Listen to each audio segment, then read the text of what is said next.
ආයුබෝවන්. අද දවසේ අපි තොරතුරු හා සංනිවේදන තාක්ෂණයේ විෂය 12 ශ්‍රේණියට උසස් තොරතුරු හා සංනිවේදන තාක්ෂණයේ ආරම්භක දිනය අද.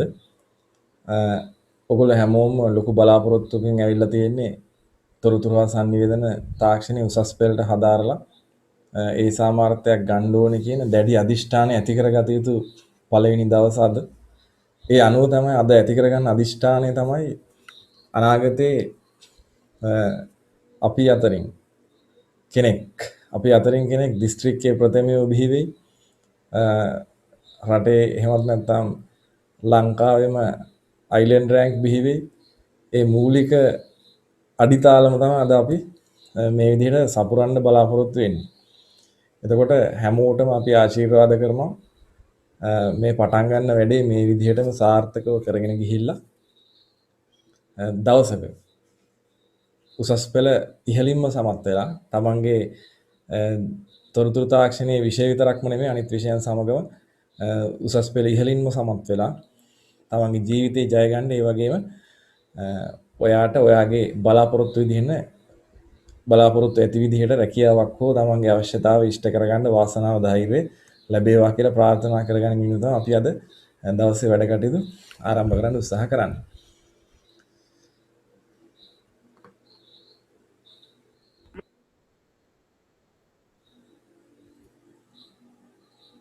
මුලින්ම අපි බලමු තොරතුරු හා sannivedana තාක්ෂණය කියන මෙන්න මේ වචන මොනවද මේකේ ගැබ් වෙලා තියෙන්නේ කියන කාරණේ. දැන් අපි දන්නවා තොරතුරු කියන වචනේ අපි අහලා තියෙනවා. තොරතුරු හා sannivedanaya.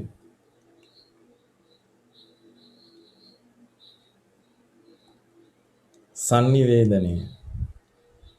මොහොම ලියන්න පුළුවන්.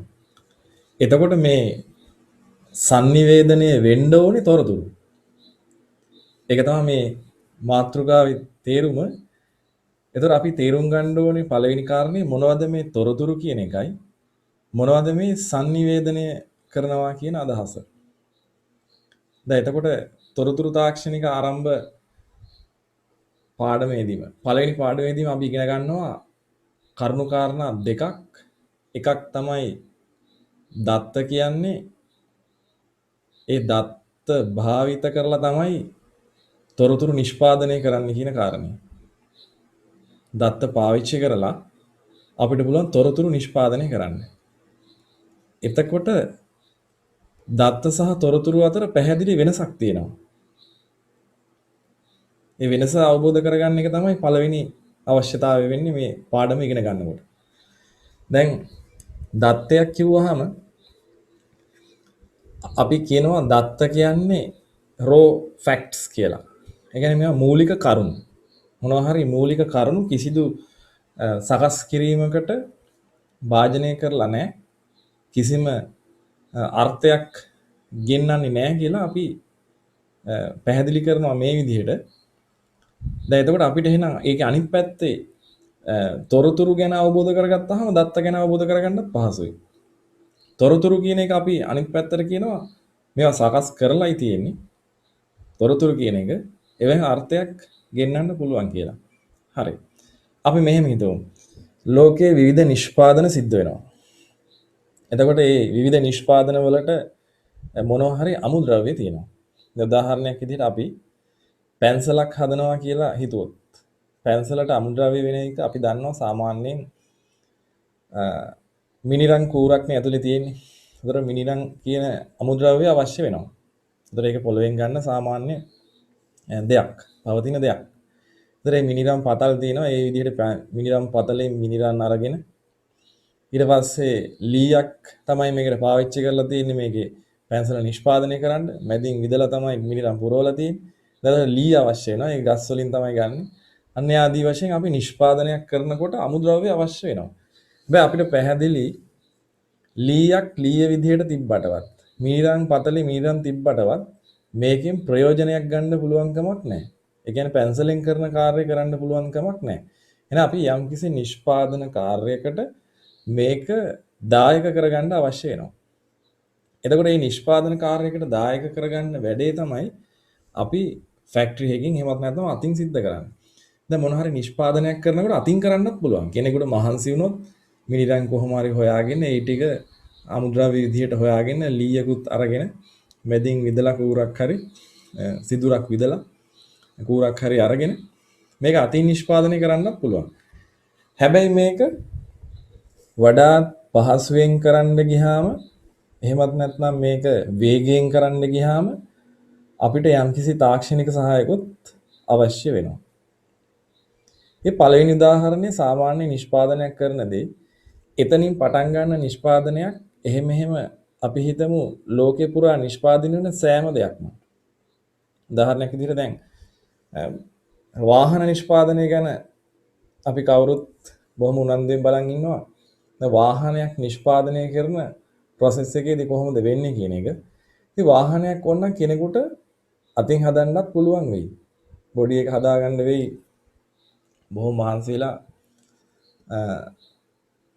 අමුද්‍රව්‍ය අරගෙන ඒවට අදාළ කරන උපකරණ අරගෙන බොහොම කාලයක් තිස්සේ මහන්සි වෙලා ඒ විදිහට හදාගන්නත් පුළුවන්. ඒනට වර්තමානයේ වෙන විට කවුරුත් වාහනයක් අතින් හදන්න උත්සාහ කරන්නේ ඒවා හදන නිෂ්පාදනාගාර බිහි වෙලා තියෙනවා. ඒකට තමයි තාක්ෂණය බිහි වුනේ.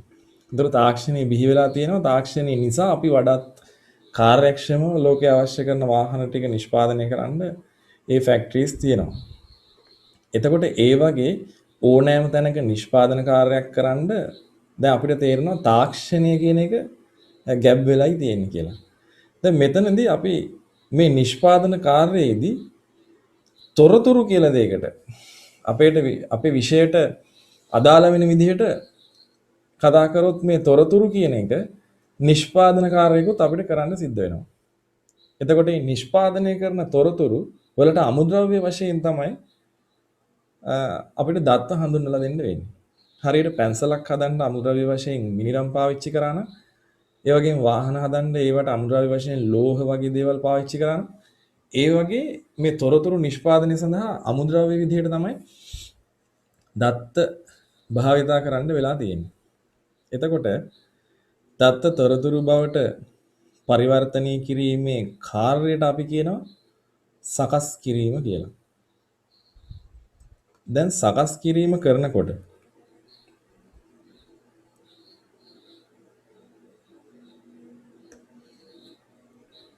අපි බලමු දත්ත අමුද්‍රව්‍ය විදිහට ලැබෙනවා.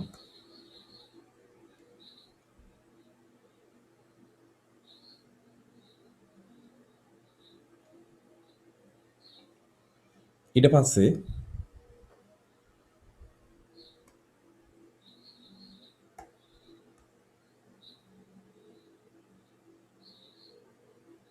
යම්කිසි ක්‍රියාවලියකට මේක භාජනය කරනවා.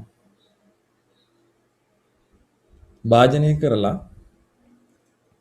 ප්‍රතිඵලය වශයෙන් අපි එළියට ගන්නවා තොරතුරු.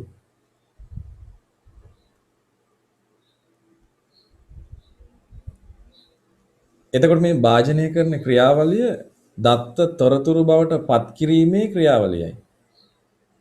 එතකොට මේ ක්‍රියාවලිය අපි නම් කරනවා සකස් කිරීමේ ක්‍රියාවලිය කියලා. මෙන්න මේ මැද තියෙන ක්‍රියාවලිය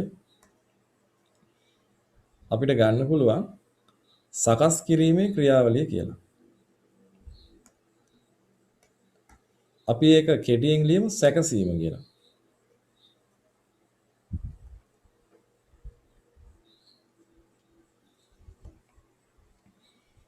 සකස් කිරීමේ ක්‍රියාවලියට භාජනය කරනවා. එතකොට මේක තමයි දැන් මේ පද්ධතිය. මේ යම්කිසි පද්ධතියකින් එහෙම නැත්නම් අපි හිතමු කර්මාන්ත ශාලාවකින් හරියට අමුද්‍රව්‍ය එකතු කරගෙන එළියට තොරතුරු දානවා එළියට මොනවා හරි නිෂ්පාදනයක් දානවා වගේ මේ සීමාව මේ පද්ධතියේ සීමාව තුළට දත්ත ඇතුළත් කරගෙන සැකසීමේ ක්‍රියාවලියකට භාජනය කරලා තොරතුරු එළියට දානවා කියලා. ඒතර අපි කතා කරා දත්ත කියන එකට පුළුවන්කමක් නැහැ කියන එක. දත්ත වලින් තීරණ ගන්න බෑ. ඒ කියන්නේ අර්ථවත් නැහැ කියන කාරණේ අපි කතා කරා. එතකොට මේක අර්ථයක් ගෙන දෙන්නේ අර්ථවත් නැත කියන කාරණය තවදුරටත් පැහැදිලි කරගන්න ඕනේ. තොරතුරු තමයි අර්ථවත් වෙන්නේ. මේක අර්ථයක් ගෙන දෙනවා. අර්ථවත්. ඒ වගේ මේක තීරණ ගන්න බෑ. දත්ත භාවිතයෙන් අපිට තීරණ ගැනීමට ප්‍රමාණවත් නැහැ. ගැනීමට නොහැකිය.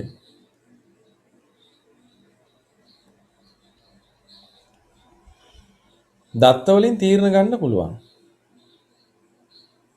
දැන් අපිට පැහැදිලි ඇයි එහෙනම් තොරතුරු බවට අපි දත්ත පරිවර්තනය කරන්න කියලා. එතකොට දත්ත සහ තොරතුරු අතර තියෙන සම්බන්ධය මේකයි. හරියට යම්කිසි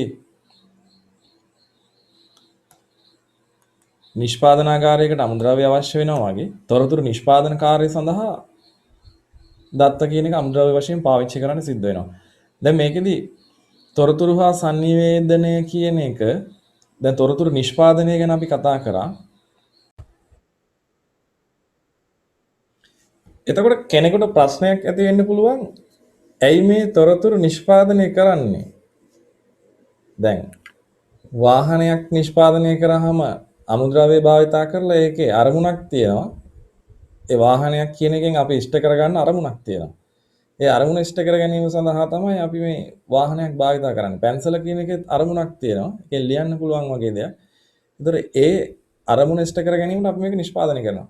එහෙනම් ඇයි මොකටද තොරතුරක්? තොරතුරක් මොකටද නිෂ්පාදනය කරන්න කියන ගැටලුව වෙනවා. අන්න එතනට තමයි අපි යොදන්නේ තොරතුරු අවශ්‍ය වෙන්නේ තීරණ ගන්න. තීරණ ගන්න ඕන. අපි එදිනදා ජීවිතේ තීරණ ගන්න ඕනේ.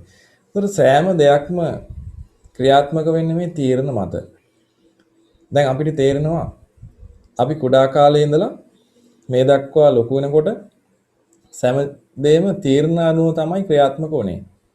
දැන් එක තීරණයක් තමයි සාමාන්‍ය පෙළ ලියපු ඔයාලා ICT විෂය තෝරා ගැනීමත් එක තීරණයක්. ඒ තීරණය තමයි මේ ක්‍රියාත්මක කරන්න පටන් ගත්තේ. ඒතර මේ තීරණය ක්‍රියාත්මක කිරීම අවුරුදු 2ක් පුරාවට කරලා ඊට පස්සේ මේ තීරණේ මල්පැල ගන්න ඕන දිනය වශයෙන් අපිට විභාගය හඳුන්වන්න පුළුවන්. මේ විභාගයකට සමත් වෙන්න කෙනෙක් වැඩ කරාට පස්සේ මේ විභාගයේ වෙනුවෙන් එයා පෙනී ඉඳලා එයාගේ ජීවිතේ අර අවුරුදු 2ක් පුරාවට මේ මහන්සිය උසස් පෙළ දරුවෙක්ගේ මේ මහන්සියේ ප්‍රතිඵලය ගන්න එයා ක්‍රියාත්මක වෙන දවස තමයි විභාගයේ දිනය. ඒතර එයා මේ සියලු දේවල් ඉගෙනගත්ත දේවල් එදාට භාවිතා කරලා එයා යම්කිසි ප්‍රතිඵලයක් ගන්නවා වෙන්න පුළුවන්. ඒතර මේ ඔස්සේ අපි ප්ලෑන් කරලායි තියෙන්නේ. එහෙම තමයි තීරණයක් ගත්තේ. කොහොමද තීරණය ගත්තේ කියලා ඇහුවොත් ඔයා කියයි විවිධ හේතු කියයි. මම ICT තෝරගන්න මට මේ වගේ ආසාවක් තියෙනවා. මේ වගේ අනාගත මම බලාපොරොත්තුවක් ඇතුව වැඩ කරන්නේ රස්සාව ගැන මම ලොකු බලාපොරොත්තුවක් තියෙනවා. ICT කරන රැකියාව ගැන මේකෙන් ලැබෙන ඉසෙට් ස්කෝර් එක ඒ වගේ දේවල් නිසා මට විශ්වවිද්‍යාල ප්‍රවේශය පහසු වෙනවා. ඒ වගේ ඔයාගේ බලාපොරොත්තුවක් අනුව තමයි මේ තීරණයක් ගන්න. දැන් එතකොට මේ තීරණ ගන්න ඔයාට උදව් කරන්නේ තොරතුරු. ඔයා එක්රැස් කරනවා තොරතුරු. ඔන්න එකක් තමයි කොහොමද ICT විෂය. ඒක ගුරුවරුන්ගෙන් වෙන්න පුළුවන් ඔයාගේ සහෝදර සහෝදරියන්ගෙන් මීට කලින් විභාග වලට ලියපු අයගෙන් මේ අන්තර්ජාලයෙන් සියලු තැන් වලින් තොරතුරු එකතු කරනවා. ඔයා දැනගන්නවා තොරතුරු තාක්ෂණය කියලා විෂයක් තියෙනවා උසස් පෙළට කියන එක. ඒ තොරතුරු දැනගන්නවා. එහෙමනම් ඒ තොරතුරු දැනගන්න අපි ඉදිරියට කතා කරනවා ඒ දැනගැනීමේ හැකියාව ඔබට ලැබුණේ sannivedanaye නිසා කියලා. ඒ කියන්නේ එක් ස්ථානයක ඉඳලා තොරතුරු sannivedanaye වෙච්ච නිසා තමයි ඔබ තීරණ ගන්න කියන එක. sannivedanaye වෙන්න එපා මේ තොරතුරු දැනගන්න. එහෙමනම් තීරණ ගන්න නිවැරදි තීරණ ගැනීමත් වැදගත් මේකෙදි. නිවැරදි තීරණයක් ගන්න නම් අපිට තොරතුරු නිවැරදි තොරතුරු අවශ්‍ය වෙනවා. ඒ නිසා තමයි මේ තොරතුරු නිෂ්පාදනය කරන්නේ. ඒතර රටක් පාලනය වෙන්නේ. යම්කිසි ආයතනයක් පාලනය වෙන්නේ. තමන්ගේ ජීවිතේ ක්‍රියාත්මක වෙන්නේ පාලනය වෙන්නේ. මේ සියලු දේවල් ක්‍රියාත්මක වෙන්නේ බලන් ගියාම තීරණ මත. ඒ පුද්ගලයන්ගේ තීරණ නිසා තමයි මේ සියලු දේවල් පාලනය වෙන්නේ. ඒ තමන්ගේ ජීවිතේ තමන් පාලනය කරනවා කියවනම් හරිනේ. එතකොට සෑම කෙනෙකුටම තොරතුරු වල වැදගත්කම ඔන්න ඔතනදී වැටහෙනවා. ඒතර සෑම ආයතනයකට මේ තොරතුරු අවශ්‍ය වෙනවා. එහෙම නැත්නම් තොරතුරු නිෂ්පාදනය කිරීමේ කාර්යයක් සිද්ධ කරන්න වෙනවා. ආන් එතනදී තොරතුරු නිෂ්පාදනය කරන්නේ අපිට අපි කතා කරමු අපි තීරණ ගැනීම සඳහා කියන එක මෙතනට දාගමු. තීරණ ගැනීම. එතන අපි තොරතුරක ලක්ෂණයක් විදිහට කතා කරනවා මේක මේ අර්ථාන්විතයි අර්ථයක් තියෙනවා මේවට කියලා. ඇයි අපි එහෙම කියන්නේ? අර්ථවත්. මේකෙන් අර්ථයක් ගෙන දෙනවා. මේක නිකන් වැඩක් නැති දත්ත ටිකක් නෙමෙයි. මේකෙන් අර්ථයක් තියෙනවා. ඒ අර්ථය නිසා තමයි අපි නිවැරදි තොරතුරු භාවිත කරලා තීරණ ගන්නේ කියන කාරණා. දැන් දත්තවලට ඊට විරුද්ධ ලක්ෂණ තියෙන්නේ. දත්තයක් තීරණ ගැනීම සඳහා ප්‍රමාණවත් නොවේ. එතකොට අර්ථ විරහිතයි. අර්ථයක් ගෙන දීමට අපොහොසත්. ගෙන දීමට අපොහොසත් වේ.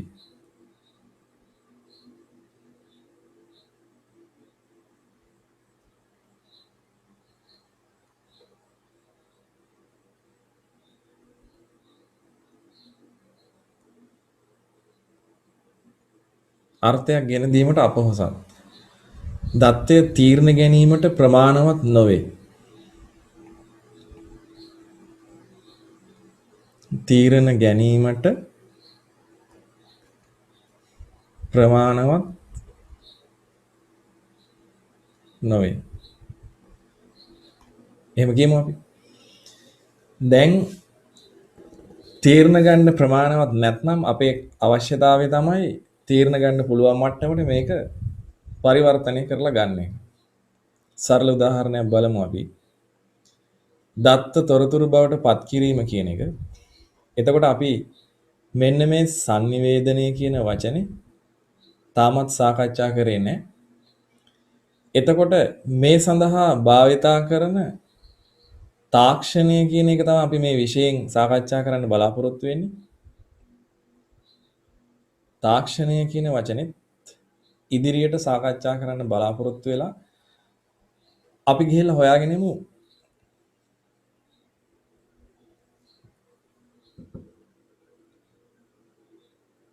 සරල උදාහරණයක් ඇසුරෙන් දත්තයක් තොරතුරු බවට පරිවර්තනය කිරීම.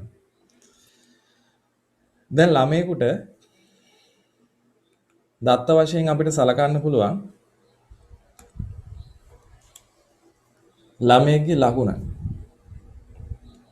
ලකුණු කියලා අදහස් කරේ විෂයකට ලබා ගන්න ලකුණු අපි උදාහරණ වශයෙන් හිතමු ICT විෂයට යම්කිසි ශිෂ්‍යයෙක් ලබා ගන්න ලකුණ.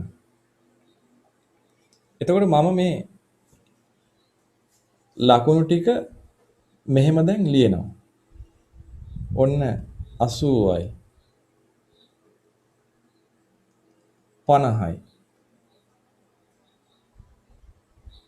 60යි 70යි තවත් ඔන්න 20යි ආදි වශයෙන් ලියනවා. ලිව්වහම මෙතන තියෙන්නේ ලකුණු වගයක්. ඊට පස්සේ මේ ලකුණු ලබාගත් ශිෂ්‍යයින්ගේ නම් ටිකත් මේවාය කියලා යම්කිසි නම් ටිකක් මම දානවා. මම දානවා අවන්ත.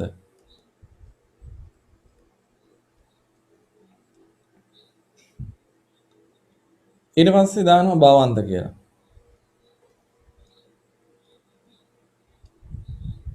ඔය ආදී වශයෙන් නම් ටිකක් ගන්නවා. සමන්ත. මේ ළමයින්ගේ ලකුණු තමයි මෙතන තියෙනවා කියන්නේ. ඊට පස්සේ ජීවන්ත.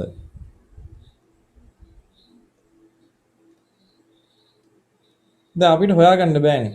කොයි ළමයා කොයි තීරණේ කොයි ලකුණද අරගෙන තියෙන්නේ කියන එක හොයාගැනීමේ හැකියාවක් නැහැ. අපිලිවෙලයි. දැන් මේව තමයි මේ දත්ත වගේක් තියෙනවා හැබැයි අපිලිවෙලයි. හැබැයි යම්කිසි විදිහකින් අපි පේපර් එක පරීක්ෂා කරලා පේපර් ටික බලලා මේක පිළිවෙලකට ලියාගත්තා නම් ඒකෙන් අපිට යම් අවබෝධයක් ගන්න පුළුවන්. මෙන්න මේ වගේ වගුවක ආකෘතියට මම මේක ලියනවා. ඔන්න අවන්තට ලකුණු තියෙනවා යම් ප්‍රමාණයක් අපි හිතමු මේකේ තියෙන උත්සාහ කරමු මේකේ තියෙන ගානක් දාන්න 80යි. භවන්තට තියෙනවා 70යි. ජීවන්තට තියෙනවා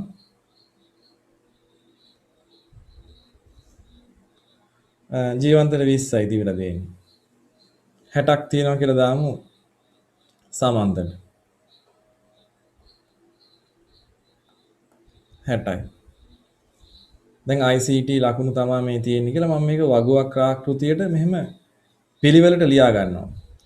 දැන් අපිට මේ පිළිවෙලක් සහිත දෙයක් ගත්තාම මේක තොරතුරක් කියලා කියන්න පුළුවන්. මේ පිළිවෙලක් සහිත දෙයක් තමයි තොරතුරක් කියලා කියන්නේ. දැන් මම මේ තොරතුරෙන් යම්කිසි තීරණයක් ගන්න පුළුවන්. යම්කිසි තීරණයක් ගන්න නම් මේක ළමයාට දුන්නාම මේ තොරතුර ඉදිරිපත් කරාම ශිෂ්‍යයෙකුට ශිෂ්‍යයාගේ දෙමව්පියෝ හෝ ශිෂ්‍යයා හෝ තීරණයක් ගන්නවා. තමන් ගැන තීරණයක් ගන්නවා. ශිෂ්‍යයාට පුළුවන් තමන්ට තීරණයක් ගන්න. ඒතර ශිෂ්‍යයෙකුට මේ තොරතුර ප්‍රමාණවත්. මේක පිළිවෙලට ලියලා දුන්නාම මේ විෂයට මා විසින් ලබාගෙන තියෙන ලකුණ ප්‍රමාණවත්ද නැද්ද? මට විභාගයේ සමත් වීම සඳහා සුදුසුකම් තියෙනවද නැද්ද කියන එක කියන තීරණයක් වගේ ජීවන්තට ගන්න පුළුවන් මම අවම සුදුසුකමවත් සපුරලා නැහැ. එහෙනම් මං කොහොමද වැඩ කරන්න ඕනේ? තව මට කොච්චර විභාගයට කාලයක් තියෙනවද? වගේ දෙයක් අපි හිතමු. එයා තීරණයක් ගන්නවා. ඒතර අවන්ත වගේ කෙනෙකුට භවන්ත වගේ කෙනෙකුට තීරණ ගන්න පුළුවන් තව ටිකක් මහන්සි වුණොත් 75කටවත් ගෙනල්ලා භවන්ත කියන්න පුළුවන්.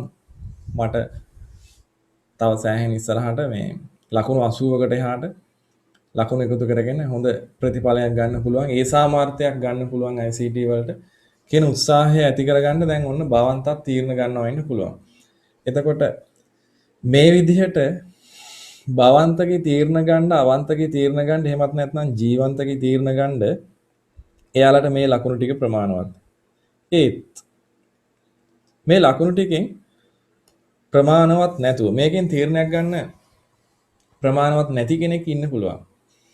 ඒ තමයි දැන් අපි හිතමු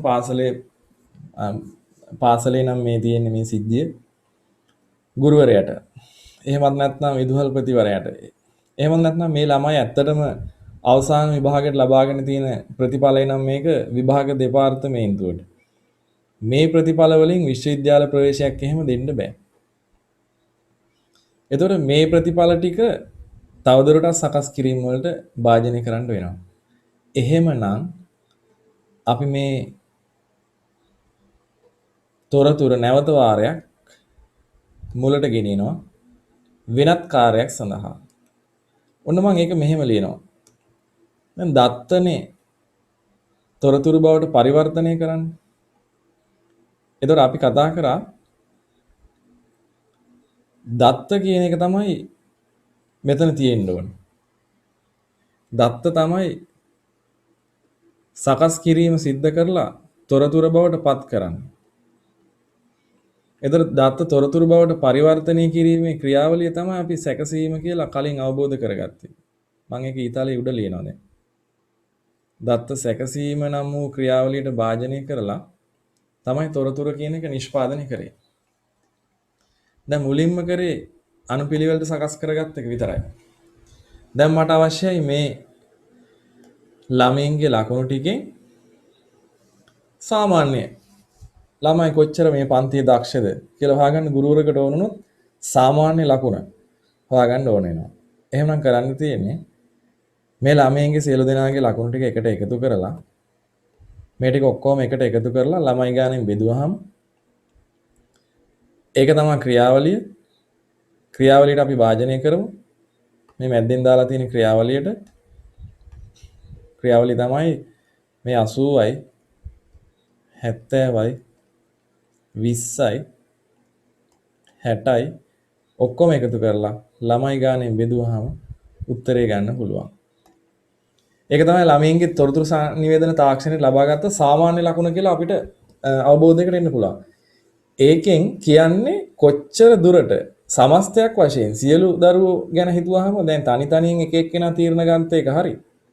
සියලු දරුවෝ ගැන ගුරුවරයා තීරණය ගන්නකොට ගුරුවරයාට සිද්ධ වෙනවා කොහොමද සාමාන්‍යයෙන් අපේ ළමයි කොහොමද ලකුණු ගන්නේ? ලකුණු 50ට වැඩියෙන්වත් සාමාන්‍ය ලකුණ තියනවද? අන්න එහෙම පුළුවන් හිතා ගන්න. තව දෙයක්. උසස් පෙළට මේක වැදගත්. අපි විශ්වවිද්‍යාල ප්‍රවේශය ගැන හිතුවොත් සාමාන්‍ය ගැන හිතන එකට වඩා තවත් එහාට මේ ගණනය කිරීම ගණන් කරන්න වෙනවා. ඔයාලට සිද්ධ වෙනවා සාමාන්‍ය ගණනය කරන්න. ඊට පස්සේ සම්මත අපගමනය කියලා එකක් ගණනය කරන්න සිද්ධ වෙනවා. සම්මත අපගමනය. අපි ඉදිරියට කතා කරමු.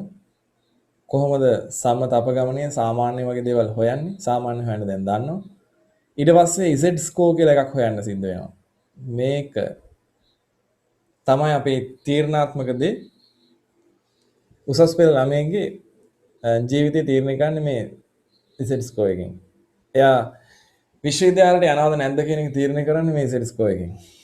එතකොට මේ දේවල් ගණනය කිරීම සඳහා සාමාන්‍ය හොයන ක්‍රියාවලිය අපි මෙතනදී සාකච්ඡා කරා. සකස් කිරීමේ ක්‍රියාවලිය ගැන. මෙතන සාකච්ඡා කරේ සාමාන්‍ය හෙවීම නම් වූ ක්‍රමය තමයි මේ ලකුණු ටික එකතු කරලා ළමයි ගානේ බෙදුවහම ලැබෙන්නේ. සම්මත අපගමනයේ සෙවීම සඳහා වෙනම ක්‍රියාවලියක් භාජනය කරන්න වෙනවා.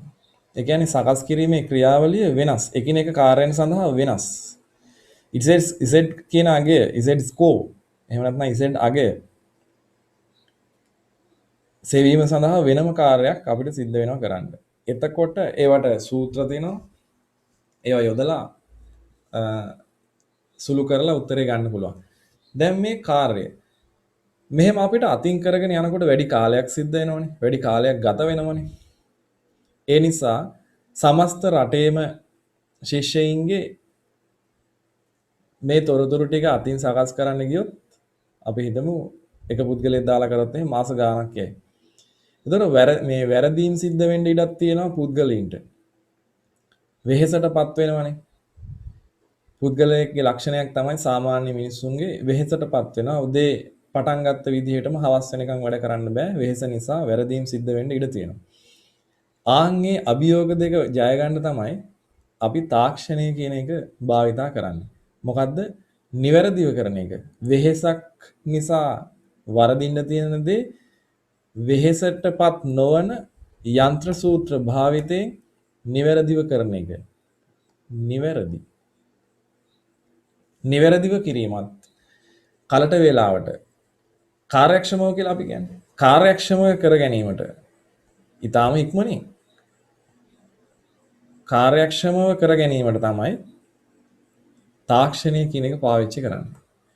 දැන් තොරතුරු නිෂ්පාදනය කිරීමේ කාර්යය කාර්යක්ෂමව ඒ වගේම නිවැරදිව සිද්ධ කරගන්න අපි තාක්ෂණය භාවිතා කරනවා. එතකොට මේ තාක්ෂණයක් මොකටද කියන එක තමයි මෙතනදී සාකච්ඡා කරේ. ඊට අමතරව අපි තාක්ෂණය කොහොමද පාවිච්චි කරන්නේ? තාක්ෂණය කොහොමද පාවිච්චි කරන්නේ කියන එක ඉගෙන ගන්න තමයි අපි දැන් මේ තොරතුරු සංනිවේදන තාක්ෂණය ඉගෙන ගන්නවා කියලා දෙයක් කරන්නේ. දැන් අපි දැනට කතා කළේ තොරතුරු නිෂ්පාදනය කිරීමේ තාක්ෂණය ගැන. එතකොට මේ තාක්ෂණයේදී ප්‍රධාන තැනක් ගන්නේ මේ සකස් කිරීමේ කාර්ය අතින් සිද්ධ කරන්නේ නැතුව. කෙනෙක් අතින් මහන්සි වෙලා සිද්ධ කරන්නේ නැතුව. පරිගණකයක් ආධාරයෙන් පරිගණක පද්ධතියක් ආධාරයෙන් මේ නිෂ්පාදන කාර්යය කරා නම් නිවැරදිව සහ කාර්යක්ෂමව කරන්න පුළුවන් කියන එක තමයි නවම සොයා ගැනීම. ඒ කියන්නේ තොරතුරු තාක්ෂණය හා සම්බන්ධ උපක්‍රමයේ විදිහට අපිට සලකන්න පුළුවන් මේ ප්‍රධාන උපාංගය. උපක්‍රමය කියන වචනේ අපි පාවිච්චි කරනවා පරිගණකයේ කොටස් වලට. ඒ විදිහට නෙමෙයි මම මේ සාකච්ඡා කරන්නේ සමස්ත පරිගණක පද්ධතියෙම. ඒකෙදි ආදානය කිරීම සඳහා ප්‍රතිදානය කිරීම සඳහා සැකසීම සඳහා ඒ වගේ කොටස් වශයෙන් අපි ඉදිරියට කතා කරන්නේ. දැනට මේ දත්ත ඇතුළත් කරගෙන ඒ දත්ත ටික සකස් කරලා තොරතුරු හදලා ඒ තොරතුරු එළියට දාන්න පුළුවන් උපකරණයේ වශයෙන් අපි අවබෝධ කරගන්නේ අපි ඉදිරිපත් කරගෙන ඉන්නේ පරිගණකය. එතකොට පරිගණකය කියන වැඩේ එයා කරන කාර්යය තමයි දත්ත සකස් කරලා තොරතුරු හදන එක. ඒක කාර්යක්ෂමව සහ නිවැරදිව කරනවා වෙන්න පුළුවන්. එතකොට පරිගණක කියලා හඳුන්වන්නේ මොකක්ද කියන එකත් ඊළඟට එන ප්‍රශ්නයක්. දැන් පරිගණකය කියන වචනේ ආවට පස්සේ මේ වචනේ කම්පියුටර් කියන වචනේන්නේ හැදිලා තියෙන්නේ. මොකක්ද කම්පියුටර් එකක් කියන්නේ? වර්තමානයේ සාකච්ඡා කරොත් මේක ඉලෙක්ට්‍රොනික ඩිවයිස් එකක්. අනිවාර්යයෙන්ම ඉලෙක්ට්‍රොනික කම්පියුටර්ස් තමයි දැන් මේ වෙනකොට පාවිච්චි කරන්නේ. ඒතර අපි අතේ තියෙන විවිධාකාර පරිගණක. කොහොමද මේකේ සීමාවක් හොයන්නේ? මේ හැම එකක්ම පරිගණකද? එතන ආන් ඒකට අර්ථ දැක්වීමක් වශයෙන් නීතිය ඉදිරියේ වුණත් පිළිගන්න දේ තමයි පරිගණකයක්. එහෙම නැත්නම් මේ කම්පියුටරයක් කියලා කියන්නේ පරිගණක. පරිගණකයක් එහෙම නැත්නම් කම්පියුටරයක් කියලා කියන්නේ දත්ත සකස් කරලා තොරතුරු හදන්න පුළුවන් ඕනෑම උපකරණයක්. මේක පරිගණකයක්. මේක විදුලියෙන් ක්‍රියාත්මක වෙන යන්ත්‍රයක් වර්තමානයේ. එතකොට මේකෙන් දත්ත ආදානය කරලා සකස් කරලා තොරතුරු හදන්න පුළුවන් නම් මේක පරිගණකයක්. එතකොට අපිට පරිගණකය කියන කාණ්ඩය තුල අපි දන්නවා ලැප්ටොප් කියලා જાතියක් උඩ පාවිච්චි කර උකුලෝඩ තියාගෙන පාවිච්චි කරන්න පුළුවන් ලැප්ටොප් පරිගණක. ඩෙස්ක්ටොප් කියලා කියනවා මේසේ උඩ තියෙන පරිගණක. දැන් මේ මම ක්‍රියාත්මක වෙන මේ වෙලාවේ ලැප්ටොප් එකක්. ඊට පස්සේ ඩෙස්ක්ටොප් කියලා එකක් මගේ පසකින් තියෙනවා. ඒ ඩෙස්ක්ටොප් එකක්. ඊට පස්සේ ටැබ්ලට් PC කියලා දෙනවා පොඩි උපකරණයක්. ටැබ්ලට් එකක්. සාමාන්‍යයෙන් මෙන්න මේවා මෙන්න මෙච්චර විතර උපකරණය ඔයගොල්ලෝ දන්නවා. ඊට පස්සේ මොබයිල් ෆෝන් එක ගත්තත් ඒකටත් පුළුවන් පරිගණන හැකියාවක් තියෙනවා. ඒතකොට මේ සෑම උපකරණයක්ම පරිගණක කියලා හඳුන්වන්න පුළුවන්. මොකද දත්ත ආදානය කරලා සකස් කිරීමේ හැකියාවෙන් යුක්ත ඕනෑම උපකරණයක් පරිගණකයක් කියලා අපිට හඳුන්වන්න පුළුවන්. එහෙමනම් පරිගණකය කියන එකෙන් තමයි දැන් තොරතුරු තාක්ෂණයේ ලෝකයේ ජයගෙන අරන් තියෙන්නේ. එතකොට තාක්ෂණය කියන එක බිහි වුණේ. දැන් මේ පරිගණකයට තව හැකියාවක් තියෙනවානේ sannivedanaya කියන එක. sannivedanaya බොහොම වේගවත් වෙලා තියෙනවා මේ පරිගණකය නිසා. එතකොට ඒක අපි කතා කරපු මොබයිල් ෆෝන් එකට ටැබ්ලට් එකට මේ කියන තාක්ෂණයෙන් බිහි වෙලා sannivedanaya කරන්න හැකියාවකුත් තියෙනවා. sannivedanaya කියන්නේ මොකක්ද කියලා අපි ඉදිරියට පොඩ්ඩක් සාකච්ඡා කරගෙන යමු.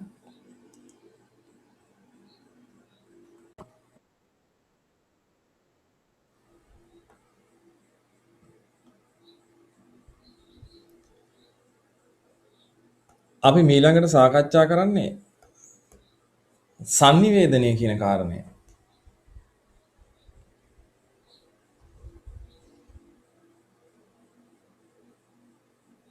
sannivedanaya තොරතුරු නිෂ්පාදනය ගැන සාකච්ඡා කළා. ඒකට තාක්ෂණයක් අවශ්‍ය වෙනවා කියන කාරණේත් අපි සාකච්ඡා කළා. sannivedanaya කියලා කියන්නේ මේ හදාගත්ත තොරතුර යම් තැනක ඉඳලා තවත් තැනකට රැගෙන යාම. දැන් අපි sannivedanaya ආරම්භක ස්ථානයේ තොරතුරක් තවත් තැනකට යවන්න ආරම්භක ස්ථානයට අපි කියනවා ප්‍රභවය කියලා. ප්‍රභවයේ ඉඳලා තොරතුර යනවා තව ඉදිරියේ තියෙන ස්ථානයකට. වෙනත් ස්ථානයකට යනවා. වෙනත් ස්ථානයකට අපි හිතමු මේක ගමන් කරොත්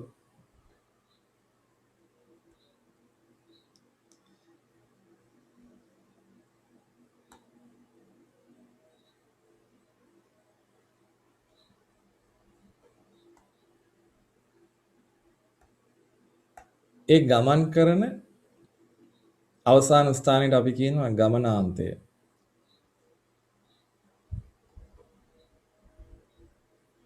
පරිගණක ජාලකරණය ගැන අපි වෙනම ඉගෙන ගන්නවා ඒකකයක්ම. ඒකෙදි මේ වචන නැවත වාරයක් ඉගෙන ගන්නවා. දැනට අහලා තියෙන එක හොඳ හින්දායි කියන්නේ ප්‍රභවය එහෙමත් නැත්නම් සෝස් කියලා. ගමනාන්තය එහෙමත් නැත්නම් ඩෙස්ටිනේෂන් කියලා අපි කියනවා. ගමනාන්තය. යම්කිසි ආරම්භක ස්ථානයක ඉඳලා තොරතුරක් තවත් තැනකට යන එක තමයි sannivedanaya කියන එක කියන්නේ. එතකොට sannivedanaya කරන්න පුළුවන් හොඳම උපකරණ දෙකක් අපි ගාව තියෙනවනේ. එකක් තමයි අපේ කට. අපි කටින් කියන දේ යාළුවෙකුට මම එහෙම කට අඳිනවා. එතකොට මේක කුරුල්ලෙක්ගේ කටක්ද කියලා බලයි. කොහොම හරි. කට ඇරගෙන ඉන්නේ දැන්. තොරතුරු එළියට යනවා. ඊට පස්සේ අපිට මේක ඇහෙන්නේ අපේ කනට. කනත් මම මේ විදිහට කම්පෙත්තෙන් අඳින්න.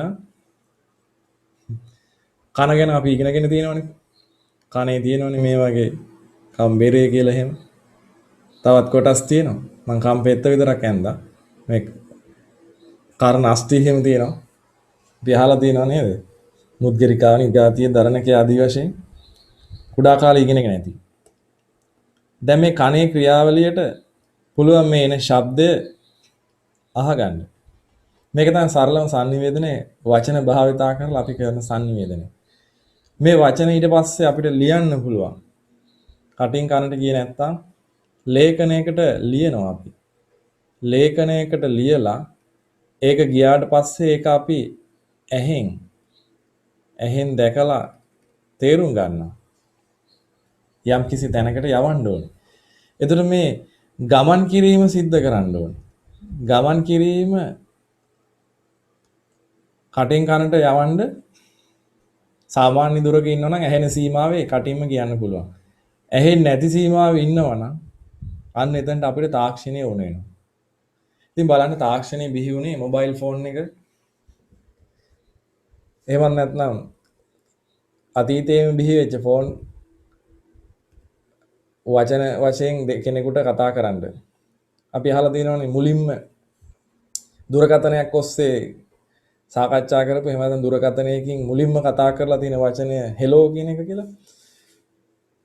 එතකොට මේ කියන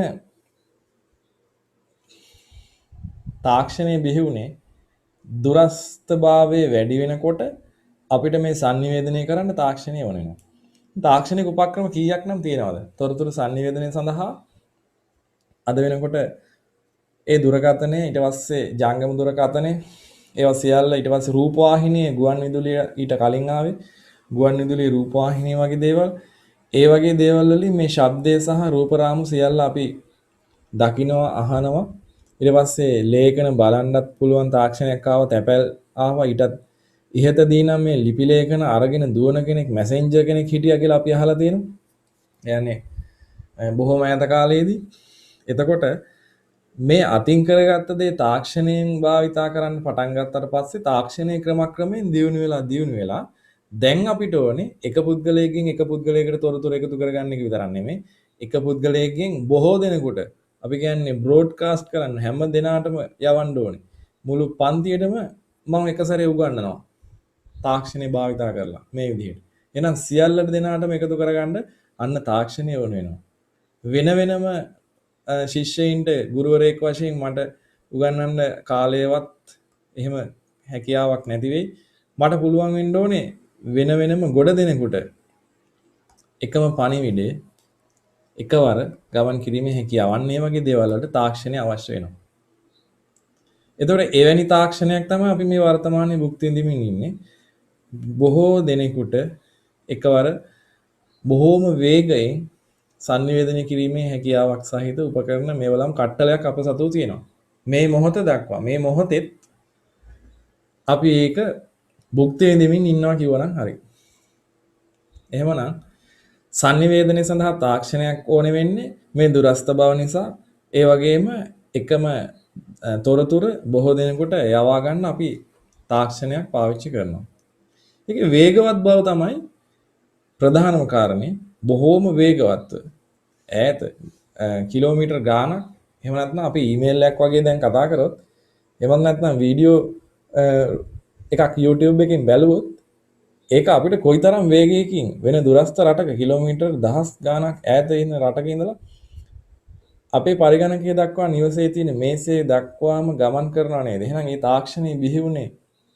එතකොට ඒක තමයි sannivedanaya තාක්ෂණය ගැන අපි ඉදිරියට කතා කරනවා මහා දැවැන්ත sannivedana තාක්ෂණයක් මුළු ලෝකයේම එකට එකතු කරලා ග්ලෝබල් විලේජ් කියන වචනයකුත් ආවා. එතකොට ඒ කියන්නේ මුළු ලෝකෙම එක ගම්මානයක් බවට විශ්ව ගම්මානයක් බවට පත් වුණයි කියලා අපි අහලා තියෙනවා. ඒකට දායක වෙච්ච අන්තර්ජාලයක් ගැන, ඒ දායක වෙච්ච අන්තර්ජාලය කොහොමද බිහි වුණේ කියන එක අපි ඉදිරියට සාකච්ඡා කරනවා. දැන් මේක තමයි sannivedanaya.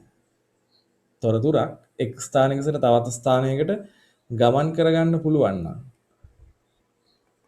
මෙතන මම ගුරුවරයා වශයෙන් ශිෂ්‍ය ගොඩ දෙනෙකුට එකවර තාක්ෂණය භාවිතා කරලා යම්කිසි පාඩමක් ඒකත් තොරතුරක්නේ ඒක ගමන් කරගන්න පුළුවන් නම් ඒක තමයි sannivedanaya කියලා කියන්නේ. ඒ සඳහා තාක්ෂණය භාවිතා කරලා තියෙන්නේ වේගවත්ව බොහෝ දුරකට මේ තොරතුර හුවමාරු කර ගැනීම සඳහා කියන එක තමයි අපි දැන් තේරුම් ගත්තේ. එතකොට තොරතුරු හා sannivedana තාක්ෂණය කියන එකේ අන්තර්ගතය ඕකයි. සමස්ත පාඩම් මාලාවෙම තොරතුරු කියන්නේ මොනවද? ඊට පස්සේ ඒ තොරතුරු නිෂ්පාදනය කිරීමේ කාර්යය කොයි ආකාර වශයෙන්ද අපි ඒකට මොනවද දායක කරගන්න තාක්ෂණයන්? තොරතුරු ගබඩා කරන්නේ කොහොමද? දත්ත සහ තොරතුරු ගබඩා කිරීමේ තාක්ෂණය, ඒක sannivedanaya කිරීමේ තාක්ෂණය, ඊට පස්සේ ඒවා සකස් කරගන්න බොහෝ ක්‍රමවේද, තොරතුරු සකස් කරගන්න වැඩසටහන් ක්‍රමශීල්ප ලියන එක. ඒ කියන්නේ කම්පියුටර් ප්‍රෝග්‍රෑම් කියලා කියන එක. සොෆ්ට්වෙයාර් එහෙමත් නැත්නම් මෘදුකාංග නිෂ්පාදනය කරලා කරන්න අපි තොරතුරු බවට දත්ත පරිවර්තනය කිරීමේ කාර්යය. එතකොට මෘදුකාංග නිෂ්පාදනය වෙනවා එක් තැනකින් ඉඳන් තවත් තැනකට දත්ත හෝ තොරතුරු sannivedanaya කරන්න. මේ වගේ දේවල් තමයි මේ පාඩම මේ විෂය ඒකකයේ තුල ICT විෂය සම්පූර්ණයෙන් ගැබ් වෙලා තියෙන්නේ. ඒතර ඒකේ තාක්ෂණයෙන් තමයි අපි ඉගෙන ගන්න.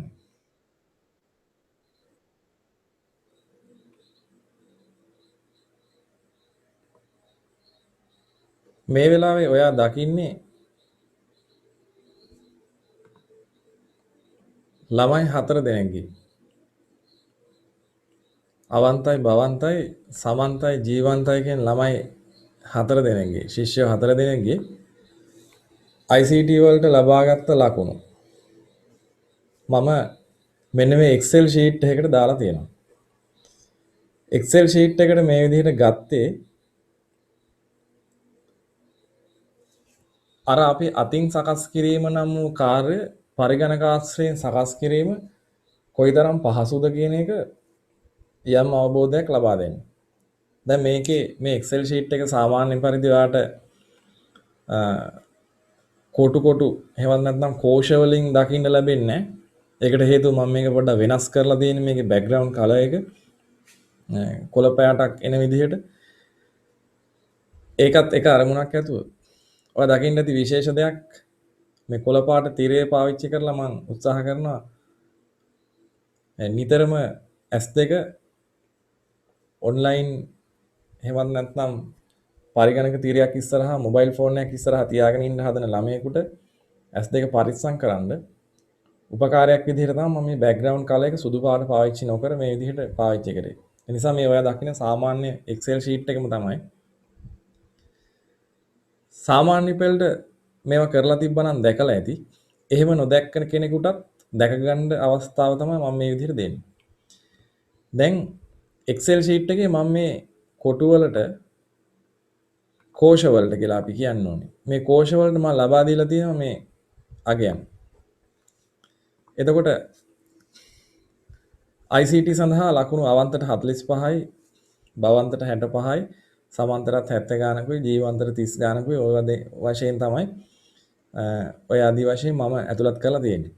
දැන් මේ ටික එකට එකතු කරලා හතරෙන් බෙදුවහම ඇවරේජ් එක හොයාගන්න පුළුවන්. يعني සාමාන්‍යයෙන් හොයාගන්න පුළුවන්. සාමාන්‍යයෙන් හොයාගන්න මම පාවිච්චි කරා මෙන්න මේ Excel ෆන්ක්ෂන් එක. average කියන ෆන්ක්ෂන් එක. average කියන ෆන්ක්ෂන් එක දාලා මම මේ Excel sheet එකේ මේ පරාසය දුන්නාම යාශනිකව මේක මේ පරාසය දුන්නාම හොයලා දෙනවා. ඒ ගණනය කිරීම සම්පූර්ණ කාර්යක්ෂමව සිද්ධ කරලා දෙනවා. ඊට පස්සේ standard deviation ඒක හොයන්න ඕනි වුණා මට. standard deviation කියන එක SD කියලා අපි හඳුන්වන්නේ. SD හොයන්නත් Excel ෆන්ක්ෂන් එකක් තියෙනවා. ඒ ෆන්ක්ෂන් එක පාවිච්චි කරාම බොහොම වේගෙන් අපිට මේක හොයාගන්න පුළුවන්. එහෙම නොවුනා නම් කොහොමද ස්ටෑන්ඩඩ් ඩීවියේෂන් හොයන්න වෙන්නේ කියන එක අතින් සකස් කරනවා නම් අපි හොයාගෙන ඉමු කොහොමද හොයන්නේ කියලා.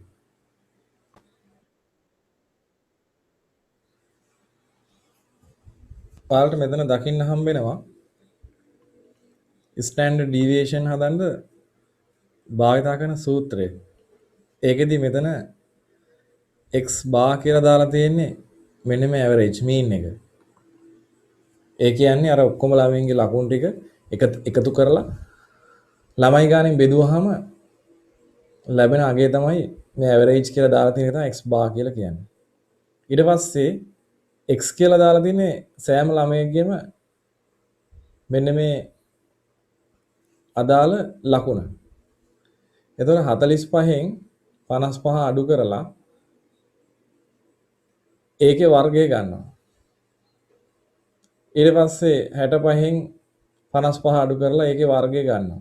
ඔය ආදී වශයෙන් සෑහෙන මේ ඉන්න ළමයින්ගේ ලකුණු ටික ඔක්කොම එකට මේ විදිහට x ගෙන් x බා අඩු කරලා වර්ගය අරගෙන එකතු කරනවා කියන එක තමයි මේ සිග්මා ලකුණෙන් කියන්නේ. යම් කිසි ළමයෙක්ගේ අවන්තක නම් 45යි 45න් 55 අඩු කිරීම සිද්ධ කරලා ඒකේ වර්ගය අරගෙන 45න් 55 අඩු කරාම 10යි එන්නේ. මේ 10 වර්ගය අරගෙන ඒක 100යි.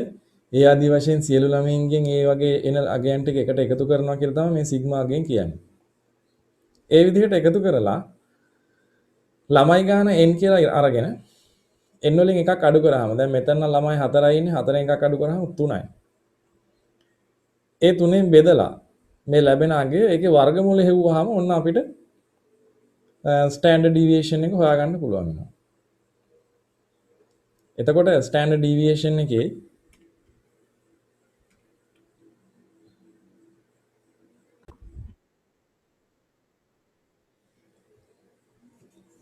නම අපිට සම්මත අපගමනය කියලා කියන්න පුළුවන්. සම්මත අපගමනය හොයන සමීකරණය මේ විදිහට. හැබැයි ඉතින් Excel sheet එකේ කොයිතරම් ලේසිද? මෙහෙම ෆන්ක්ෂන් එක පාවිච්චි කරා standard deviation per average මේ p a කියලා දාලා තියෙන.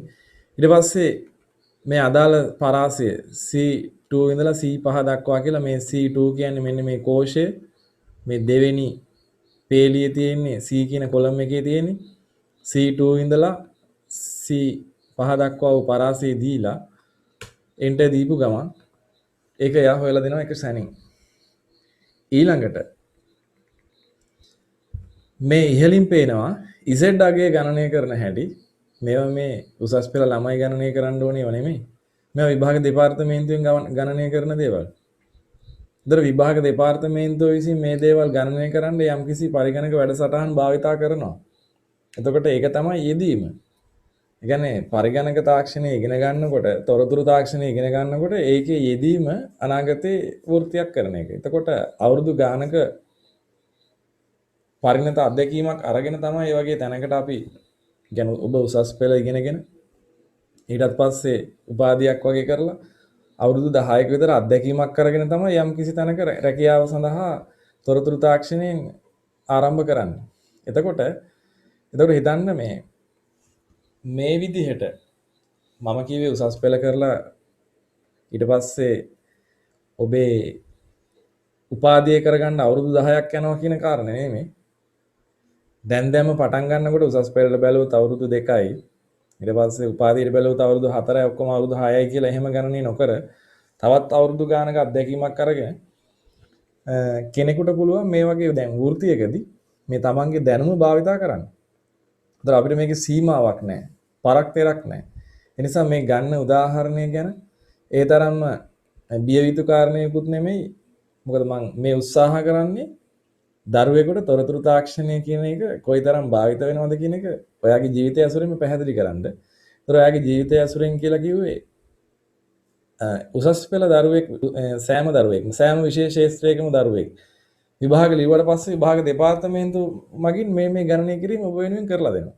එතකොට ඒ කිරීම සඳහා තොරතුරු තාක්ෂණය අනිවාර්යෙන් භාවිත වෙනවා. ඒ තරම් ඉක්මනට අපි පේපර් මාකින් ගිහිල්ලා ප්‍රශ්න පත්‍ර පරීක්ෂා කරලා ඉවර වෙලා ප්‍රශ්න පත්‍ර පරීක්ෂාවට පස්සේ මාස කීපයක් ඇතුළත දෙකක් තුනක් යනකොට විභාග දෙපාර්තමේන්තුවේ මේ ප්‍රතිඵල නිකුත් කරන්න හැකි වෙලා තියෙන මේ තාක්ෂණය නිසා. මේ එක තැනක් විතරයි. ඒ වගේම හැම තැනකම ආයතනික මට්ටමේ මේ තාක්ෂණය භාවිතා කරනවා. මේ උදාහරණය ගැන අපි බලමු. ඉසෙඩ්ඩාගේ ගණනය කිරීමට මේ අපි හොයාගත්ත ඇවරේජ් ඒ අගේ තමයි මෙතන දාලා තියෙන මේ මීන් කියලා. ළමයෙක්ගේ ලකුණෙන් ඒ විදිහේ මීන් එක අඩු කරලා ඊට පස්සේ ස්ටෑන්ඩඩ් ඩීවියේෂන් කියලා අපි මෙතන හොයාගත්ත මේ අගෙන් සෑම දරුවෙක්ගේම මේ ස්ටෑන්ඩඩ් ඩීවියේෂන් එකෙන් ළමයාගේ ලකුණෙන් මීන් එක අඩු කරලා ස්ටෑන්ඩඩ් ඩීවියේෂන් එකෙන් බෙදුවාම ධන හෝ ඍණ අගයක් එනවා. එතකොට ඔයාලට පැහැදිලි වෙන්න ඕනේ මේ ඇවරේජ් එකට වඩා අඩු ලකුණු ගත්ත ළමයින්ට ඍණ ඉසෙඩ් අගයක් එනවා. ඇවරේජ් එකට වඩා වැඩි ළමයින්ට ධන අගයක් එනවා. දැන් මේකේ විශේෂම වැඩේ Excel sheet එක පාවිච්චි කරනකොට නම් මෙතන අපි භවන්තකේ ලකුණු 85යි කියලා ෂණිකව වෙනස් කරොත් මේ සියලු වගයන් වෙනස් වෙන්න ඕනේ. 85යි කියලා වෙනස් කරනවත් එක්කම ස්ටෑන්ඩඩ් ඩීවියේෂන්, ඇවරේජ් ඊට පස්සේ මේ භවන්තකේ Z ස්කෝර් අගය ඒවා සියල්ල වෙනස් වුණා. ඒතර යම් ළමයෙක් අඩු ලකුණු ගන්නවා නම් මේකේ අපිට ඉගෙන ගන්න තියෙන පාඩම යම් කිසි ළමයෙක් අඩු ලකුණු ගන්නවා නම් ඒතර ඔබට පෙන්වන්න බැරි වුණා මට Z අගය හදන්නත් මම සමීකරණයක් යොදලායි තියෙන්නේ. ඒ සමීකරණය ඇසුරෙන් එයා ඉක්මනටම ගණනය කරනවා. බොහොම ලේසි. දැන් මේ වගේ Z අගය ගණනය කිරීමට එක ළමයෙකුට සමීකරණය ලිව්වට පස්සේ අපිට මෙතනින් අල්ල අදින්න විතරයි තියෙන්නේ. ළමයි 4 දෙනාගේම ගණනය කරලා පෙන්නනවා. ඒතර මේ තාක්ෂණය කියන්නේ මේකයි. මම මේ Excel sheet එකක් ඇසුරෙන් මේ තාක්ෂණය පහසුව පැහැදිලි කරන්න උත්සාහ කරේ. ඉගෙන ගත්ත කෙනෙකුට මේකෙදි කොයිතරම්නම් කාලය ඉතුරු කරන්න පුළුවන්ද? දවස් මාස ගණන් සති ගණන් එහෙමත් නැත්නම් අවුරුදු ගණන් ඉතුරු කරලා තියෙයි අපි මේ විදිහට තාක්ෂණය භාවිතා කරලා මේක බොහොම වේගෙන් නිවැරදිව ගණනය කර ගැනීම සිද්ධ කරන්නත් පුළුවන්. මම තවත් තැනකට ඔයාගේ අවධානය යොමු කරන්න කැමතියි. මේ උදාහරණය ඇසුරෙන් ඔයාට ඉදිරි අනාගතය වෙනුවෙන් යම්කිසි පාඩමක්. ඒ කියන්නේ Z අගය කොහොමද අපේ ජීවිතේ පාලනය වෙන්නේ කියන එක බලන්න. දැන් මේ ළමයෙක් ජීවන්ත කියලා ළමයෙක් අරන් තියෙනවා ලකුණු 20ක් මෙතන. සමස්ත රටේ ICT කරපු ළමයි 4 දෙනයි නම් එහෙම වෙන්නේ නැහනේ. දස් ගණක් ඉන්නවනේ. 4 දෙනයි නම් මේ 4 දෙනාට අදාළ වෙන විදිහට තමයි අපි මේ ගණනය කිරීම සිද්ධ කරලා තියෙන්නේ. මේ ජීවන්තගේ ලකුණ මම 80යි කියලා වෙනස් කරනවා. 80 වෙච්ච ගමන් ඔන්න ඇවරේජ් එක වෙනස් වෙනවා. ස්ටෑන්ඩඩ් ඩීවියේෂන් පාව අඩු වෙනවා. ජීවන්තට ධනාගයක් එනවා. භවන්තගේ ධනාගය අඩු වෙනවා. භවන්තගේ තිබ්බේ ඔන්න බලන්න ජීවන්තට ලකුණු 20ක් තියෙද්දි කීයද කියලා බලන්න. භවන්තට 1.1ක Z අගයක් තිබ්බා. 1 ගණන්නේ Z අගයෙන් එන්නේ 1.2 ඔය වාදී වශයෙන් එන්නේ.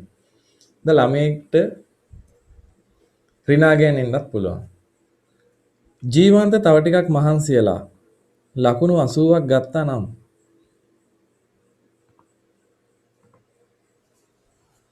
ඔන්න ඔතන තමයි සාකච්ඡා කරන්න ඕනේ තැන. භවන්තගේ Z අගය අඩු වෙනවා. එහෙනම් භවන්තට පුළුවන් ජීවන්තට පුළුවන් වෙලා තියෙනවා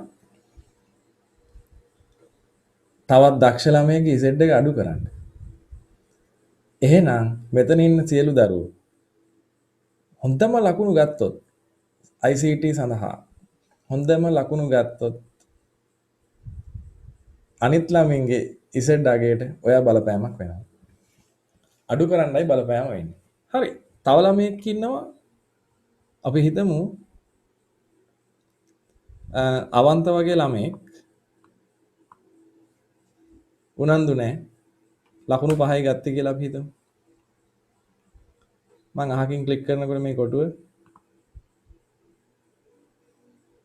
අවන්තගේ Z අගය රිනාගෙන් වැඩි වුණා. දැන් එයාගේ ඉස්සෙල්ලා තිබ්බේ කොහමද? 45ක් වගේ දාමු අපි. එතකොට ඔන්න භවන්තගේ ලකුණු 0.8ක් තිබ්බා. ඊට පස්සේ මෙයා ලකුණු 5ක් විතර ගන්නකොට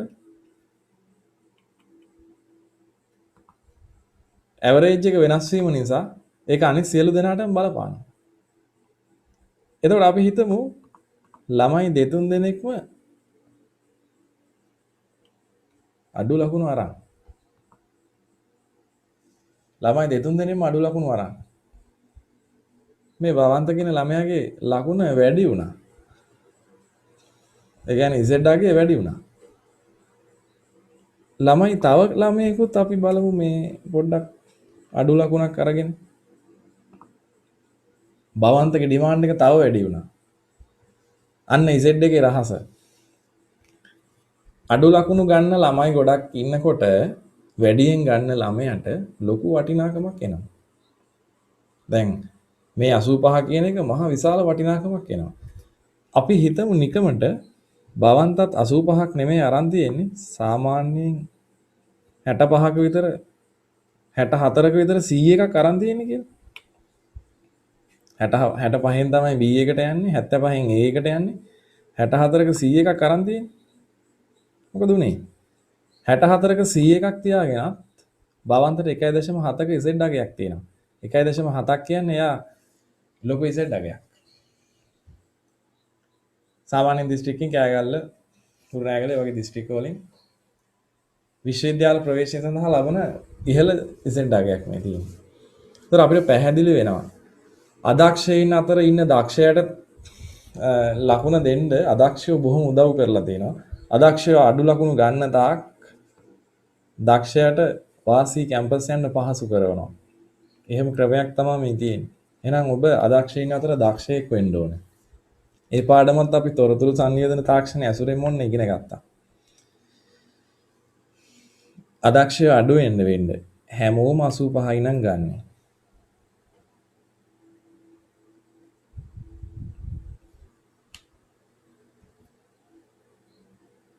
ඉසඩාගේ තියෙන වටිනාකම අඩු වෙනවා වගේ පේනවා.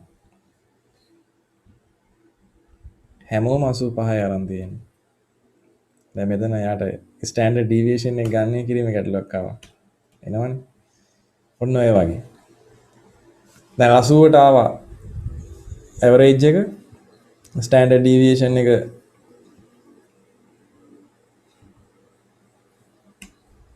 මේ විදිහට ස්ටෑන්ඩඩ් ඩීවියේෂන් එක අගේ වැඩි කරලා තියෙනවා මේ විදිහට. දැන් එතකොට Z ස්කෝර් එක අඩු වෙලා තියෙනවා. අර අඩු ලකුණ ගත්ත ළමයා අඩු ලකුණ අරන් තියෙන්නේ ඇවරේජ් එක වැඩි විෂයකට. අපි මෙතන ICT කියන එක වැරදි. මෙතන මොකක් හරි වෙනත් විෂයක්.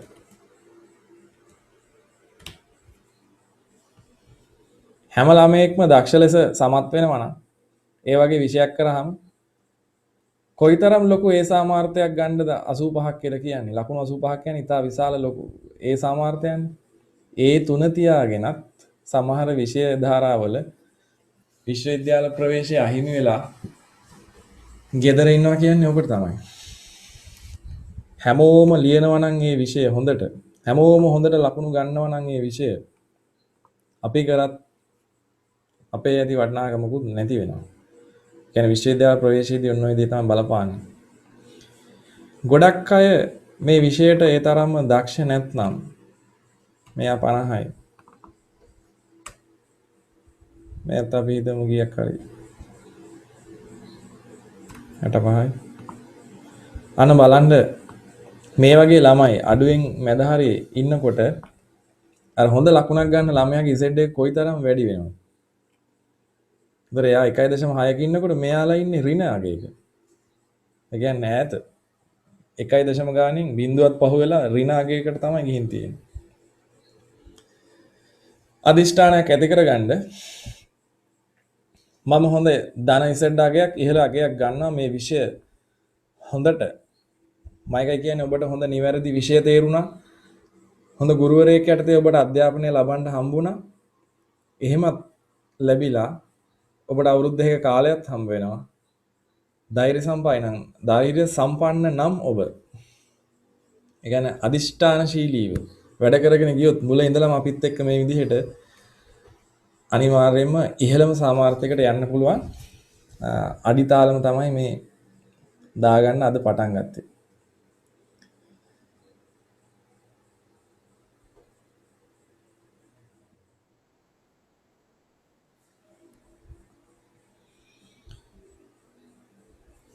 ඔබට ලැබිලා තියෙන නිබන්ධනය. ඒකෙදි අපි දත්ත සහ තොරතුරු වලට අදාළ කොටස පළවෙනිම පිටුවේ ඒ ටික පරීක්ෂා කරගෙන යමු. මේ ටික පැහැදිලි කරගන්න එක වටිනවා. තොරතුරු තාක්ෂණය යටතේ මූලිකවම අපි කතා කළා තොරතුරු නිෂ්පාදනය කිරීමේ කාර්යය තමයි මේකෙදි සිද්ධ වෙන්නේ. ඒ සඳහා දත්ත තමයි අමුද්‍රව්‍ය වශයෙන් ලබා ගන්න කියන කාරණා. එතකොට යම්කිසි අර්ථයක් ගෙන දීමට අපොහොසත්. ඒකෙන් අර්ථයක් ගේන්න බැයි නම්, ඒකෙන් මීනින්ග් එකක් නැත්තම්, ඒකෙන් අපිට තීරණයක් ගන්න බැරි කියන කතාව තමයි කියන්නේ. ඒ වගේ සංඛ්‍යා වචන එහෙමත් නැත්නම් ශබ්ද සංඛ්‍යා කිව්වහම අපිට මතක් වෙන්නේ 0 සිට 9 දක්වා වූ ඉලක්කම්. එතකොට වචන වගේ දේවල් අකුරු එකතු වෙලා හැදලා තියෙන වචන. ඊටත් පස්සේ ශබ්ද මොනවා හරි ශබ්ද. එහෙමත් නැත්නම් රූප. මේ වගේ දේවල් මූලික කරුණු කියලා ගන්න පුළුවන්. ඒවෙන් අර්ථයක් ගේන්න බැයි නම් ඒවා සකස් කරලා නැත්නම් ඒවා මූලික දේවල් නම් ඒවා දත්ත කියලා හඳුන්වන්න පුළුවන්. සකස් කරලා නැති කරුණු තමයි දත්ත කියලා කියන්නේ. එතකොට අපිට තවදුරටත් ලියා ගන්න පුළුවන් සකස් කිරීමකට භාජනය කර නොමැති කරුණු තමයි දත්ත කියලා කියන්නේ. එතකොට දත්ත තීරණ ගැනීම සඳහා ඍජුවම භාවිතා කරන්න බෑ. දත්ත සකස් කිරීමෙන් අනතුරුව තොරතුරු බවට පත් වෙනවා. ඊට පස්සේ ඒ තොරතුරු තමයි අපි ඉවහල් කරගන්නේ තීරණ ගැනීම සඳහා. අන්න අපිට මතක් වෙනවා දැන් අපි ඉගෙන ගත්ත ඉසෙඩ් අගය තමයි ළමයෙක් විශ්වවිද්‍යාලයට යනවද නැද්ද කියන තීරණයට ඉවහල් වෙන්නේ. ඒක විභාග දෙපාර්තමේන්තුවෙන් ගන්න තීරණයක්. ඒකට ඉවහල් වෙන්නේ ඒ හදාගෙන තීරණයක් ගන්න පුළුවන් විදිහට අර්ථවත්ව හදාගත්ත තොරතුර ඉසෙඩ් අගය තමයි දායක කරගන්නේ. එකිනෙකාගේ ලකුණු වෙන වෙනම ගත්තට ඒකෙන් ඒ තීරණය ගන්න බෑ, සමස්ත වශයෙන් තීරණයක් ගන්න බෑ. එතකොට ඒ පුද්ගලයාට තීරණ ගන්න තොරතුරු සකස් කර ගැනීමට අවශ්‍යයි කියන එක අපි කලින් කතා කළා. තොරතුරක් කියලා කියන්නේ යම්කිසි ක්‍රියාවලියක ප්‍රතිදානයක්. ඒ වුණාට ඒ තොරතුර වෙනත් ක්‍රියාවලියක් සඳහා දත්තයක් වෙන්න පුළුවන්. අපි කලිනුත් කතා වුණා. ළමයි ටිකකගේ ලකුණු ටික එකතු කරලා අපි මෙතනින් සාකච්ඡා කරොත් ළමයි ටිකකගේ ලකුණු එකතු කිරීම ලකුණු 80යි ලකුණු 50යි 60යි 20යි ආදී වශයෙන් ටික එකට එකතු කරලා ළමයි ගාන 4න් කියලා බෙදුවට පස්සේ ලැබිච්ච තොරතුර තමයි මේකේ සාමාන්‍ය අගය. දැන් මේ සාමාන්‍ය අගය කියන තොරතුර එක් ක්‍රියාවක් සඳහා තමයි තොරතුරක් බවට පත් උනේ. යම්කිසි ක්‍රියාවලියකට මේ ටික එකතු කරලා 4න් බෙදීම නම් වූ ක්‍රියාවලියට තමයි සාමාන්‍ය අගයේ තොරතුර කියලා අපි හැඳින්වුවේ. හැබැයි මේ සාමාන්‍ය අගයම දත්තයක් බවට පත් වෙනව නේද? Z අගය හොයනකොට. අපි දැක්කා Z අගය හොයන සමීකරණය. ඒකෙදි සාමාන්‍ය අගය පාවිච්චි කරා. ස්ටෑන්ඩඩ් ඩීවියේෂන් පාවිච්චි කරා. එතකොට සාමාන්‍ය අගයේ දත්තයක් බවට පත් වෙලා නැවත වෙනත් ක්‍රියාවලියකට භාජනය වෙලා වෙනත් ක්‍රියාවලියක් හැබැයි වෙනත් ක්‍රියාවලියක් සඳහා දායක වෙලා තමයි වෙනත් තොරතුරක් හදන්නේ. එකම ක්‍රියාවලියෙන් නෙමෙයි. ආයසරයක් සාමාන්‍ය අගයන් ටික එකට එකතු කරලා වගේ එහෙම ක්‍රමයක් නෙමෙයි මෙතන තියෙන්නේ. සාමාන්‍ය අගය හොයන්න පාවිච්චි කරේ ළමයින්ගේ වෙන වෙනම ලබාගත් ලකුණු ටික එකට එකතු කරලා ළමයි ගානෙන් බෙදපු එකයි. දැන් මෙතන ඒ ක්‍රියාවලිය නෙමෙයි වෙනත් ක්‍රියාවලියක් සඳහා දායක කරලා වෙනත් තොරතුරක් නිෂ්පාදනය කරනවා. එතකොට ඒ අලුත් ක්‍රියාවලිය සඳහා කලින් හොයාගත්ත සාමාන්‍ය අගයේ දත්තයක් බවට පත් වෙනවා. ඒ නිසා අපිට කියන්න පුළුවන් අපිට අවශ්‍ය දේ මොකද්ද? තොරතුර. තොරතුරු නිෂ්පාදනය කිරීම සඳහා යම් දෙයක් භාවිත කරන්නේද එය දත්තයකි. ඒ විදිහට තමයි මේක තේරුම් ගන්න පුළුවන්. ඒ ක්‍රියාවලීන් සඳහා දත්තයක්ද තොරතුරක්ද කියන එක අපි වෙනම හඳුනා ගන්න ඕනේ. කියවගෙන යන්නේ එබැවින් යම් ක්‍රියාවලියක ආදාන දත්ත ලෙසද ප්‍රතිදාන තොරතුරු ලෙසද හඳුනාගත යුතුය. ක්‍රියාවලියෙන් ක්‍රියාවලියට දත්තද ප්‍රතිදානද කියන එක වෙනස් වෙනවා. ඒක හඳුනා ගන්න පුළුවන්. අපි ඊළඟට යනවා. තොරතුරු වල වියුක්ත ආකෘතිය කියන මේ කොටස කියවන්න. තොරතුරු වල වියුක්ත ආකෘතිය.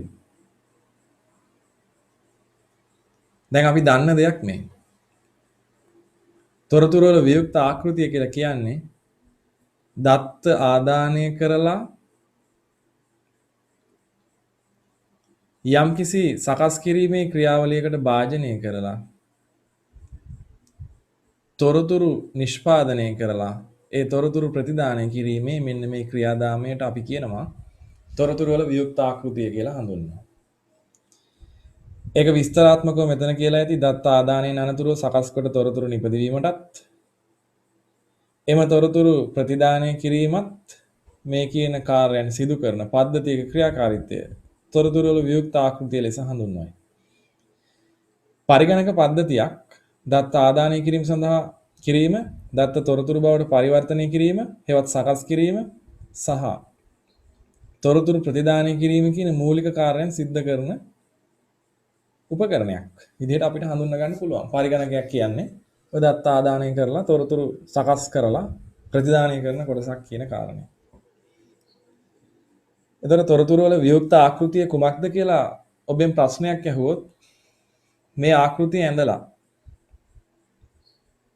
අද ඉඳලාම අපි ප්‍රශ්න සාකච්ඡා කරනවා. මේ ආකෘතිය ඇඳලා ඒ ආකෘතිය විස්තර කිරීමේ හැකියාව තියෙන්න ඕනේ. ඔබට ලැබිලා ඇති පොතක් ලියන පොතක් මේ නිබන්ධන වලට අමතරව ඒ ලියන පොතේ පළවෙනි ප්‍රශ්නේ විදිහට දාන්න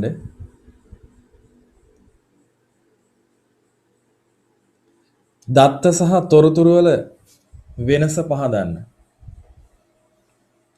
දත්ත සහ තොරතුරු වල වෙනස පහදන්න.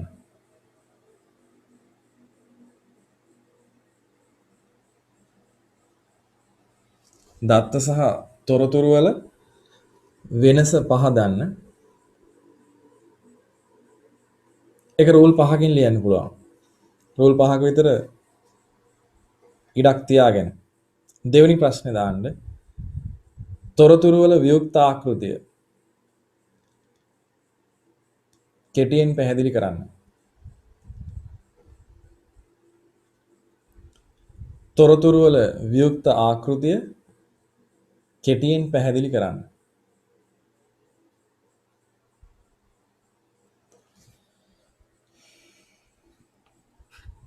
තොරතුරු වල වියුක්ත ආකෘතිය කෙටියෙන් පැහැදිලි කරන්න. ඒ ප්‍රශ්නෙට උත්තරේ ලියන්න මේක අඳින්න ඕනේ. මේ කාරණේ ඇඳලා ඊට පස්සේ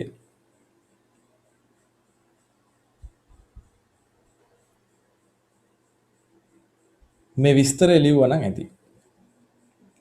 දරුවෙක් විදිහට ඔයා තබන මේ පියවර 2023 උසස් පෙළ ලියනකොට අදිෂ්ඨානශීලීව බොහොම නිවැරදි ක්‍රමවේදයක් අනුව තමන්ගේ ජීවිතේ මං ඉල්ලන ඉල්ලීම තමයි පළවෙනි සැරේම කැම්පස් යන්න පුළුවන් විදිහට තමන් හිතන පතන ක්‍රමයට පාස් වෙලා තමන්ගේ බලාපොරොත්තුව සාර්ථක කරගන්න පුළුවන් විදිහටම ක්‍රියාත්මක වෙන්න අදිෂ්ඨානශීලී වෙන්න. මොකද අපිට ඒ තරම් නාස්ති කරන්න කාලයක් නැත. මේ අවුරුදු දෙක පුරාවට මහන්සි වුණොත් විෂයන් 3ක් තමයි ඔයාලට මහන්සි වෙන්න තියෙන්නේ.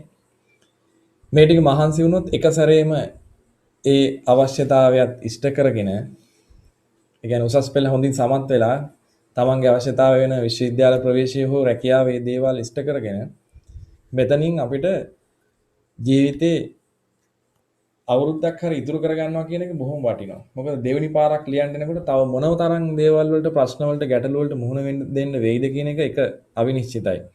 ඒ නිසා දැන්ම වැඩ කරන්න ඕනේ.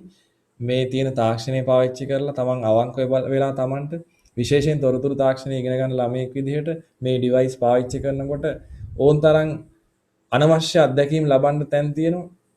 ඒ දේවල් වලින් බැහැර වෙලා ඒ දේවල් වලට යොමු වෙන්නේ නැතුව අධ්‍යාපන කටයුතු සඳහා මේක දායක කරගෙන බොහොම අවංකව විනීතව දෙමව්පියන්ට කීකරු වෙලා මේ වැඩේ හොඳාකාරවම කරගෙන යන්න ඔබට වාසනාව ලැබෙන්න ඕනි කියන එක මම අද ප්‍රාර්ථනා කරනවා. පළවෙනි දවසේම ඒ වගේම බොහොම ශක්තිමත් දැඩි අදිෂ්ඨානයක් ගන්න ඕනි. මේක අපි මේ විදිහටම සර් කියන විදිහටම කරනවා කියලා. ඒක කල් දාන්න නම් උත්සාහ කරන්න එපා.